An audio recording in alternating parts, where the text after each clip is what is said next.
अर्जुन मामले से जुड़ी बड़ी खबर आपको बता दें कि अल्लू अर्जुन को हाई कोर्ट से बड़ी राहत मिली है। तेलंगाना हाई कोर्ट से अल्लू अर्जुन को जमानत मिल गई है।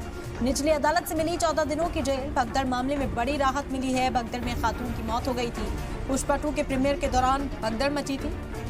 पुष्पा 2 की स्क्रीनिंग के दौरान संध्या थिएटर में भगदड़ मची थी, जिसके बाद अब राहत अल्लू अर्जुन को मिली है। अहम जानकारी इस वक्त आप तक पहुंचा रहे हैं। अल्लू अर्जुन मामले से जुड़ी हुई ये बड़ी खबर है।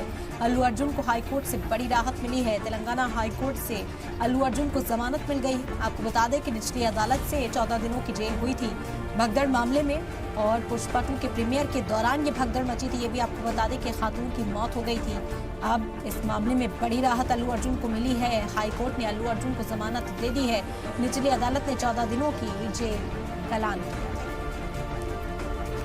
अल्लू अर्जुन मामले से जुड़ी बड़ी खबर। मरने वाली खातून के पति का बयान सामने आया। मैं केस वापस लेने के लिए तैयार हूं। अल्लू अर्जुन का कोई जुर्म नहीं है। अहम जानकारी इस वक्त आप तक पहुंचा रहे हैं। आपको बता दें कि मरने वाली खातून के शौहर ने ही मुकदमा दर्ज कराया था। गैर इरादतन कत्ल का मामला दर्ज कराया था अल्लू अर्जुन के खिलाफ, और अब उन्होंने केस वापस लेने की बात कही है। अल्लू अर्जुन मामले से जुड़ी बड़ी खबर इस वक्त आप तक पहुंचा रहे हैं। मरने वाली खातून के शौहर का बयान सामने आया कि मैं केस वापस लेने के लिए तैयार हूं।